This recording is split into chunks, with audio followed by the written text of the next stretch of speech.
নমস্কার দর্শক বন্ধু, আশা করি সবাই ভালো আছে। 2026 শুরু হতে চলেছে, সবাই ভালো থাকার চেষ্টা করবেন। রবির বছর, তেজ যশ সম্মান খ্যাতি রবি দেবে। ভয় পাওয়ার কোনো কারণ, রবি সম্মানের যশের গ্রহ বলা হয়, সৃষ্টির গ্রহ বলা হয়। আজ একটি খুবই গুরুত্বপূর্ণ আলোচনা করব। প্রত্যেকের জন্মছক ও হাতকে মিলাবেন যে আপনার 26 সালে কতটা ভালো হতে চলেছে। রাজা হওয়ার সম্ভাবনা আছে, সম্মান পাওয়ার, অর্থপ্রাপ্তি খুবই ভালো।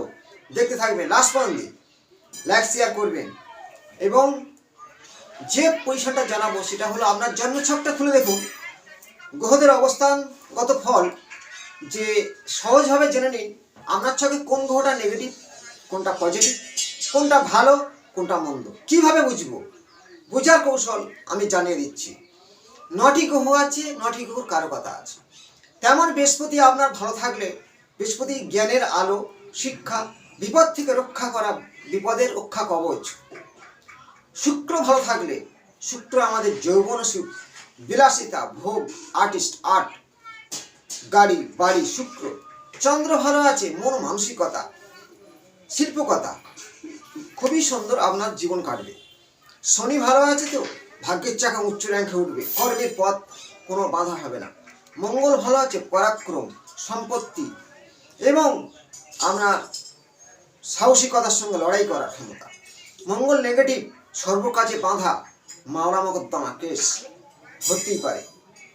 তাহলে আমরা জানবো কিভাবে যে আমার ছকের মধ্যে নেগেটিভ কোনটা, পজিটিভ কোনটা। হাতের মধ্যেও জানবেন আমরা সেই সম্পর্কে সেই তত্ত্ব আমি জানাবো। প্রথম, কালপুরুষের 12টা ঘরকে 12টা রাশি বলা হয়, 12টা লগ্ন বলা হয়। আপনার ডেট অফ বার্থ যত প্রেস করবেন যে ছক বের হয়ে আসবে, সেই ছকের মধ্যে দেখে নেবেন যে এই 12টা ঘরে গ্রহদের অবস্থানগত ফল, মানে সে গ্রহটা কার সঙ্গে বসে আছে, কেমন ভাবে বসে আছে, ভালো ও মন্দ। প্রথমে আমরা জানবো চন্দ্রকে নিয়ে। চন্দ্র যে ঘরে থাকে সেটা রাশি সৃষ্টি হয়, আর লং যেখানে লগ্ন সৃষ্টি হয়। চন্দ্র আমাদের ভালো থাকলে জলের ব্যবসা, দুধের ব্যবসা, কল্পনা করে কোনো আবিষ্কার করা, লেখা, প্রচণ্ড নাচের পারদর্শী হওয়া, গানের সুনাম কেনা, এই ধরনের চন্দ্র আমাদের দিয়ে থাকে।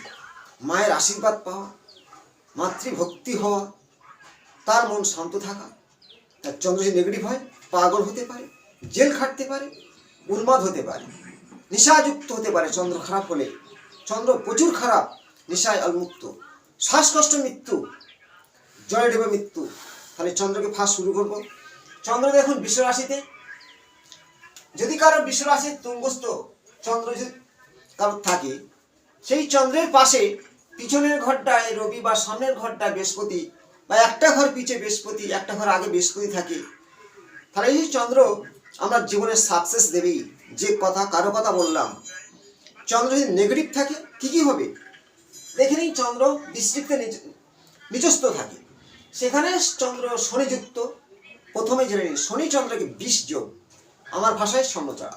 স্বামী স্ত্রীর মধ্যে অনেকটা দেয়াল তুলে দিতে পারে, এবং জীবনে বিবাহ করার পরেও সুখ শান্তি আসবে না। শনির নেচার হলো খুব স্লো, অন্ধকার, ধীরতা। চন্দ্র দ্রুত গতি, দুটো নেচার কিন্তু আলাদা সম্পূর্ণ। এবার শনি, যদিও শনিচন্দ্রের একটা গুণ আছে, অনেকে ভাবে শনিচন্দ্র সত্যি খারাপ, অবশ্যই খারাপ, কিন্তু আবার গুণ আছে। চন্দ্রের একটা মানে কিছু শুভ আর শনির কিছু শুভ মিশ্রিত হবে, একটা ভালো ফল পাওয়া যায়। অনেক সময় দ্রুত গতি কিচ্ছু করতে গিয়ে খারাপ হতে পারে, শনির সঙ্গে আছে, ধীর গতি করে দেওয়ার সঙ্গে বিপদ থেকে বেঁচে যেতে পারে, কিন্তু দাম্পত্য জীবনে একটা বিষময়কর ফলে। তাহলে নেগেটিভ চন্দ্র আমরা বুঝলাম। আবার এই চন্দ্র শনি ছাড়া রাহুযুক্ত আছে, আমরা জীবনে কোনোদিন কলঙ্কিত হওয়ার সম্ভব আছে। এই চন্দ্র কেতুযুক্ত হয়ে আছে, বিষের দিক থেকে সমস্যা, শত্রুতা, মন, আপনার জীবনে কিছু নারী শত্রু আসতে পারে চন্দ্রের সাথে।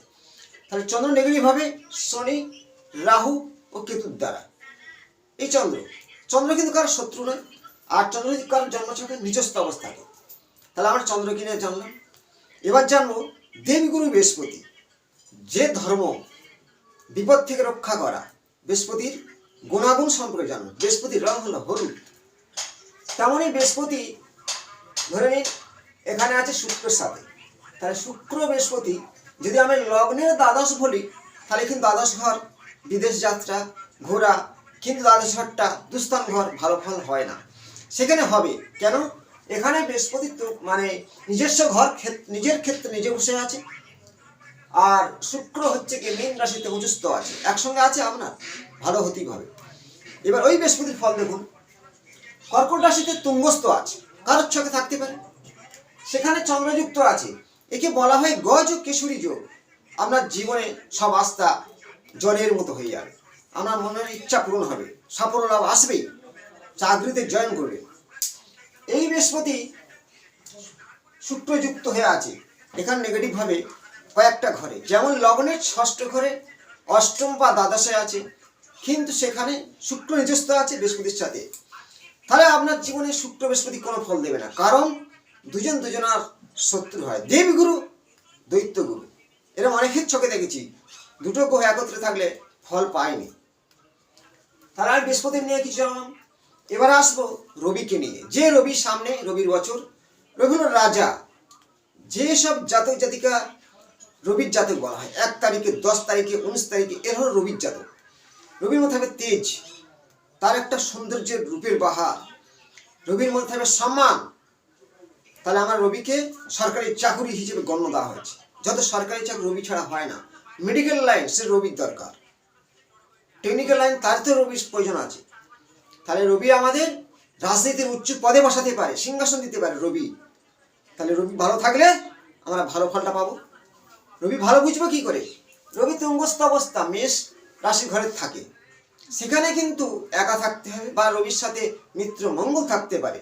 সেখানে রাহুযুক্ত রবি ওই ফলটা দেবে না, কারণ রাহু রবি এক ধরনের, যদি লগ্নের অষ্টম, দ্বাদশ বা ষষ্ঠ ঘর হয়, স্বাভাবিক শারীরিক অসুস্থ, সম্মানহানি, জীবনে একবার সম্মানহানি হবে। যদি রবি রাহুযুক্ত হয়, জীবনে হবেই, সে মিথ্যেভাবে হোক বা সত্যিভাবে হোক। রবি রাহুযুক্ত পিতৃঋণ বলা হয়, আপনার জীবনে সর্বকাজে বাধা সৃষ্টি হয়ে যাবে। তেমনি রবি আমাদের নেগেটিভ বুঝলাম। রবি ভালো বুঝবো কি করে? একা থাকতে হবে, রবি যে কোনো ঘরে ভালো ফল দেয়, কিন্তু তুলা রাশিতে নেগেটিভ দেয়, নিজস্ব রবি। এখানে দেখুন তুলা রাশি ঘরে রবি কারোর আছে, কেতুযুক্ত বা রবি শুক্রযুক্ত হয়ে আছে। শুক্রর সাথে রবিকে বলা হয় দারিদ্র যোগ। আপনার যত ইনকাম করবে থাকবে না, দারিদ্রতা হয়, খুব কাছাকাছি থাকলে ডিগ্রি অনুযায়ী ফল দেবে। আবার রবির দ্বারা শুক্র দগ্ধ হয়ে যায়, শুক্র সুশান্তি বন্ধ হয়ে যাবে। সেখানে রবি শুক্র যদি থাকে, কোনোভাবে কোনো জন্মছকে আপনার দারিদ্র আসতে পারে। এবার রবির সাথে কেতু যুক্ত আছে, সেটাও পিতৃঋণ। তাহলে তুলা রাশিতে রবি নিচস্থ, আপনার সমস্যা আসবে। যদি লগ্নের সপ্তমে রবি হয়, বিবাহ জীবনে সমস্যা আসবে, অমিল যোগ সৃষ্টি করবে, বিবাহ নষ্ট হতে পারে। কিন্তু রবি কিছুটা ভালো ফল দেয় যদি রবি একা থাকে ব্যবসার ক্ষেত্রে সপ্তম ঘর থেকে। কিন্তু ওই রবি যদি লগ্নে বসে থাকে, রাজার মতো চালচলন আসবে। কিন্তু মেষ রাশির ঘর হওয়া চাই, বা লগ্নের ত্রিকোণ বা কেন্দ্র পড়লে। তাহলে রবিকে নিয়ে বললাম। এবার আমি আসবো মঙ্গলকে নিয়ে। মঙ্গল যদি নেগেটিভ হয়, মিলিয়ে নিন আপনার কোনো জীবনে সম্পত্তি নিয়ে মামলা বেঁধে গেছে, গ্যারান্টি দিচ্ছি। মঙ্গল নেগেটিভ বুঝে নেবে, সব দেখার দরকার নেই, বুঝে নিন যে আপনার সম্পত্তি নিয়ে বা ভাইয়ে ভাইয়ে গন্ডগোল হয়ে কেস মামলা, আপনার মঙ্গল ডিস্টার্ব আছে, বাড়ির দক্ষিণ দিকটা ড্যামেজ, আপনার মঙ্গল নেগেটিভ। তাহলে এবার ছকে চলে আসুন। মঙ্গল যদি নেগেটিভ হয়, তাহলে মামলা হবে, সর্বক্ষেত্রে বাধা সৃষ্টি হবে, ভয়ভীতি হবে, আতঙ্ক সৃষ্টি হবে, ব্লাডের কোনো রোগ হতে পারে। তাহলে মঙ্গলের ভালো হলে সৈনিক হবে, মেডিকেল লাইনে জয়েন করবে, এবং সে ভালো ডাক্তার হতে পারে, সৈনিক হতে পারে, প্রপার্টি ব্যবসা করতে পারে। এই ধরনের মঙ্গল আমাদের কাজ দেবে।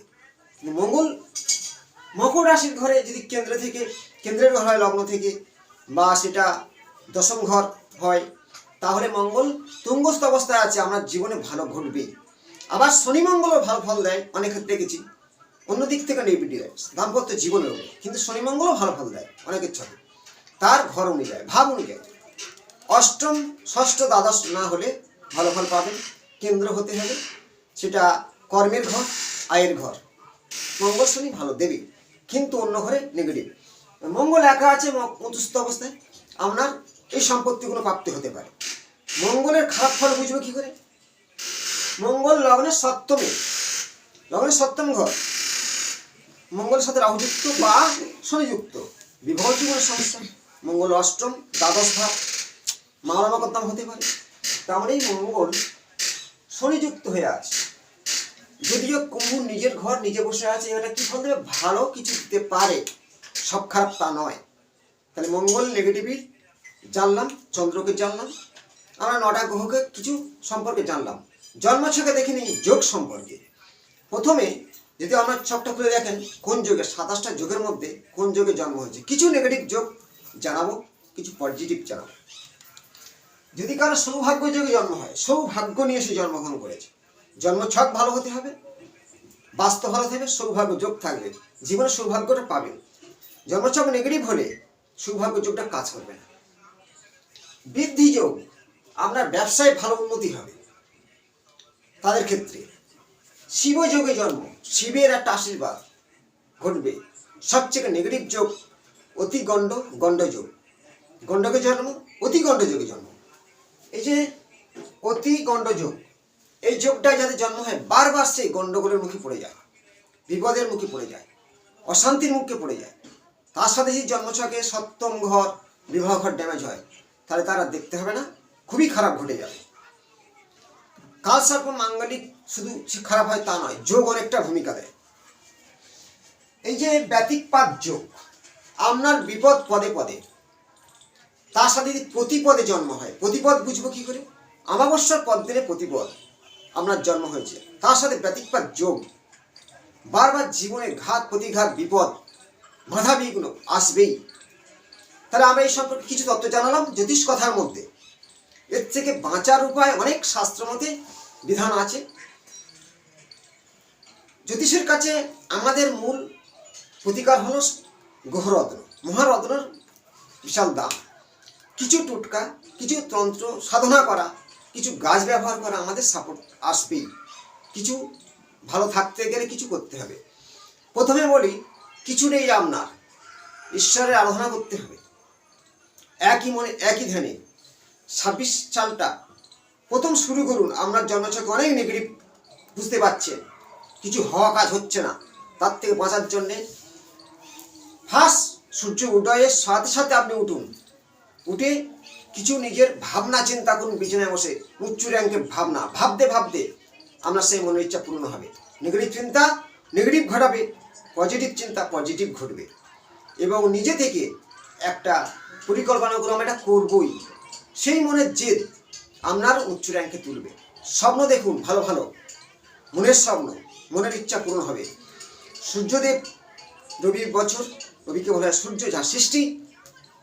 জলে অর্ঘ্যদান দিন, লাল ফুল সূর্যের প্রিয়, লাল চন্দন দেবেন, অনেক ভিডিওতে মধ্যে জানিয়েছি। এবং যাদের খুব নেগেটিভ আছে, দক্ষিণাকালে স্তব করুন।